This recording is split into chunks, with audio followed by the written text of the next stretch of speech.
I'm so excited to teach you today how to make bone broth. It is one of the easiest kitchen staples that you can make, and I feel like it intimidates people sometimes, but it definitely shouldn't, and I hope to show you how it really is simple today. Bone broth can be used to make soups, but it can also be used to add some nutrients to your rice. You can just have it on its own, or just add it instead of water in different recipes for your cooking liquid. Add so many vitamins and minerals to your cooking, and add so much depth of flavor too.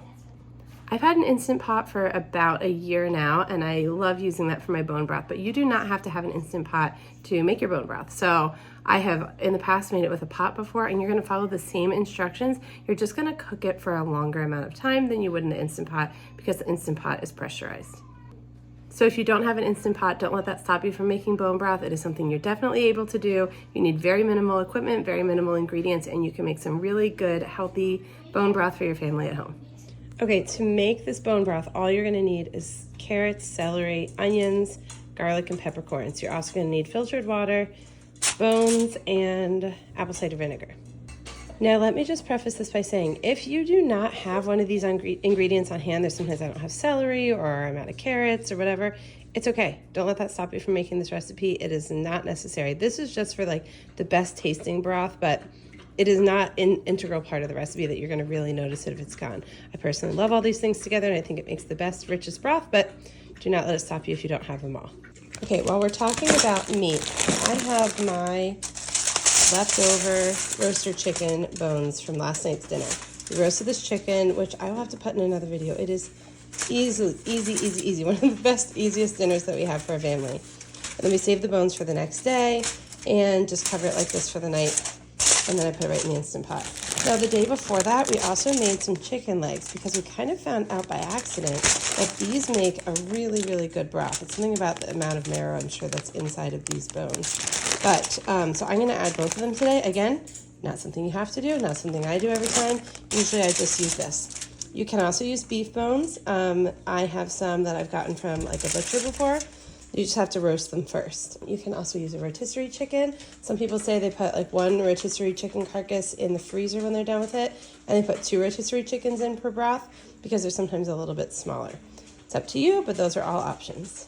So I have scraped all the stuff from the pan, put this into the Instant Pot, and prepped my veggies. Literally, I just cut off the ends of the carrots and then cut them in half. Same thing with the celery, and I quarter the onions, and that's about it. Okay, now that I have my bone broth essentially made, I have to add filtered water to it, and I have to add a little bit of apple cider vinegar. If you don't have that on hand, you can also substitute white vinegar or lemon juice, but it basically helps to draw the nutrients out of the bones. So that's what I'm gonna do next, and then I'm gonna set it for 2 hours on high. All right, make sure you have your sealing ring on. I put it on here for pressure cook for 2 hours on high. Everything should be good to go. Now again, if you are not using an Instant Pot, that's okay. I would start this in the morning and I would cook it on low heat on your stovetop all day long.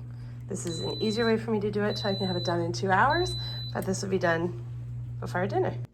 Okay, life has happened. In the meantime, took my kids to their activities. I have let the Instant Pot stuff sit here, and now it is ready. It's just keeping warm right now, but I'm going to release the pressure and get it ready to use for dinner.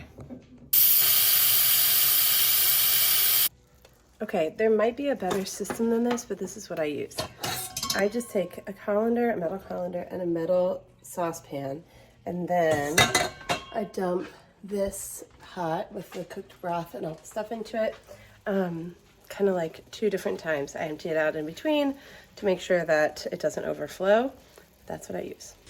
This is an optional step that you do not need to do, but sometimes it gets a little bit of like this sediment at the bottom of the jars.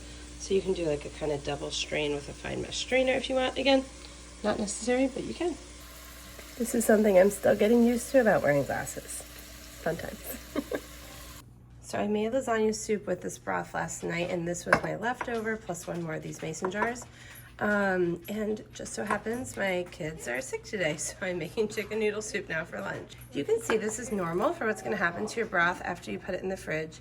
It's going to get a layer of the fat to the top, and I just kind of scoop that off and put it in the garbage.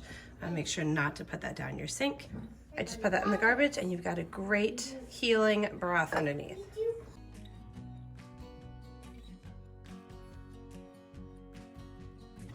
All right, now I want to show you something that weirded me out when I first made broth. But see this consistency here? It's almost like a jelly-ish consistency, and it looks really gross, but this means you've got great broth. This is a good quality bone broth, but it's nice and thick, and it's going to be kind of gloopy, but I promise that once you heat it up, it'll be just like a regular liquefied broth. But this means that it's got lots of good healing properties in it, and it's got some really good health benefits.